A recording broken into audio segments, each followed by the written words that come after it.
or lapdog ever since the first hour of her life. She was a very appalling little creature. When she wanted anything or did not want anything, she wept and howled. And as she always wanted the things she could not have, and did not want the things that were best for her, her shrill little voice was usually to be heard uplifted in wails in one part of the house or another.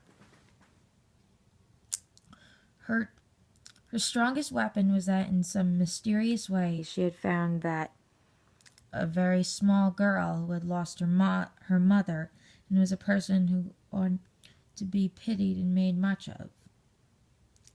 She had probably heard some grown-up people talking her over in the early days after her mother's death, so it became her habit to make great use of this knowledge.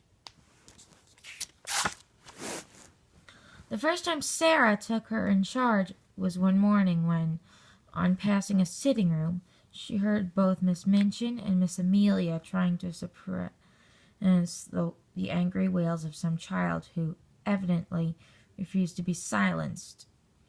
She refused so strenuously that indeed that Miss Minchin was obliged to almost shout in a stately and severe manner to make herself heard. "What is she crying for?" she almost yelled. "Oh, oh, oh," Sarah heard. "I haven't gotten any Mama." "Oh, Lottie!" screamed Miss Amelia. "Do stop, darling. Don't cry. Please don't. Oh, oh, oh." Lottie howled tempestuously. "Haven't gotten any Mama." "She ought to be whipped," Miss Minchin proclaimed. "You shall be whipped, you naughty child." Lottie wailed more loudly than ever. Miss Amelia began to cry. Miss Minchin's voice rose until it almost thundered. Then suddenly she sprang up from her chair in impotent indignation and flounced out of the room, leaving Miss Amelia to arrange the matter.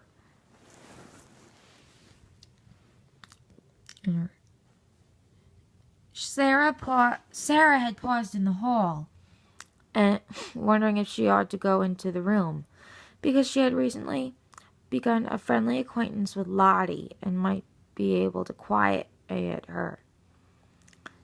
When Miss Minchin came out and saw her, she looked rather annoyed. She realized that her voice, as heard from inside the room, could not have sounded either dignified or amiable. "Oh, Sarah!" she exclaimed, endeavoring to produce a suitable smile. "I stopped," explained Sarah, "because I knew it was Lottie, and I thought perhaps I could make her be quiet. May I try, Miss Minchin?" "If you can. You are a clever child," answered Miss Minchin, drawing in her mouth sharply. Then, seeing that Sarah looked slightly chilled by her asperity, she changed her manner. "But you are clever in everything," she said in her approving way. "I dare say you can manage her. Go in." And she left. When Sarah entered the room, Lottie was lying upon the floor, screaming and kicking her small fat legs violently. And Miss Amelia was bending over her in consternation and despair, looking quite red and damp with heat. Lottie had always found, when in her own nursery at home, that kicking and screaming would always be quieted by any means she insisted on. Poor plump Miss Amelia was trying first one method, then another.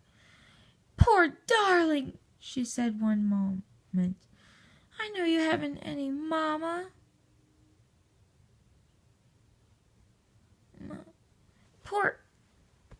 then in quite another tone. If you don't stop, Lottie, I will shake you. Poor little angel. There, you wicked, bad, detestable child. I will smack you. I will. Sarah went to them quietly. She did not know at all what she was going to do, but she had a vague inward conviction that it would be better not to say such different kinds of things quite so helplessly and excitedly. Miss Amelia, she said in a low voice, Miss Minchin says I may try to make her stop. May I? Miss Amelia turned and looked at her hopelessly. Oh, do you think you can? She gasped. I don't know whether I can, answered Sarah, still in her half-whisper, but I will try. Miss Amelia stumbled up from her knees with a heavy sigh, and Lottie's fat little legs kicked as hard as ever. If you will steal out of the room, said Sarah, I will stay with her. Oh, Sarah, almost whimpered Miss Amelia. We never had such a dreadful child before. I don't believe we can keep her. But she crept out of the room and was very much relieved to find an excuse for doing it. Sarah stood by the howling, furious child for a few moments and looked down at her without saying anything. Then she sat down flat on the floor beside her and waited. Except for Lottie's angry screams, the room was quite quiet. This was a new state of affairs for little Miss Lay, who was accustomed, when she screamed, to hear other people protest and implore and command and coax by turns, to lie and kick and shriek, and find the only person near you not seeming to mind in the least attracted her attention. She opened her tight-shut, streaming eyes to see who this person was, and it was only another little girl, but it was the one who owned Emily and all the nice things, and she was looking at her steadily, as if she were merely thinking. Having paused for a few seconds to find this out, Lottie thought she must begin again, but the quiet of the room and of Sarah's odd and interested face made her first howl rather half-hearted. I haven't any Ma, she announced.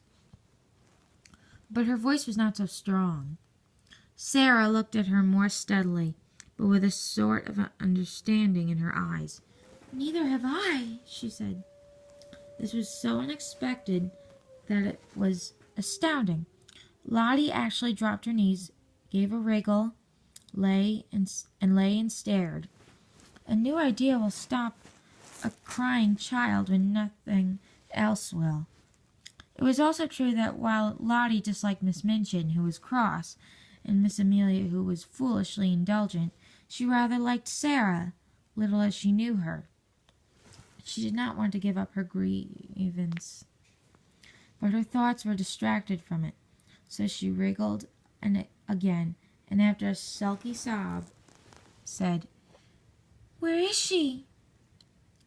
Sarah paused a moment, because she had been told that her mamma was in heaven, and she had thought a great deal about the matter, and her thoughts had not been quite like those of other people. She went to heaven, she said, but I am sure she comes out sometimes to see me, though I don't see her. So does yours. Perhaps they can both see us now. Perhaps they are both in this room. Lottie sat bolt upright and looked about her. She was a pretty little curly-headed creature, and her eyes were like wet forget-me-nots. If her mamma had seen her during the last half hour, she might not have thought her the kind of child who ought to be related to an angel. Sarah went on talking. Perhaps some people who might think that what she said was rather like a fairy story, but it was all so real to her own imagination that Lottie began to listen in spite of herself. She had been told that her mamma had wings and a crown, and she had been shown pictures of ladies in beautiful white nightgowns who were said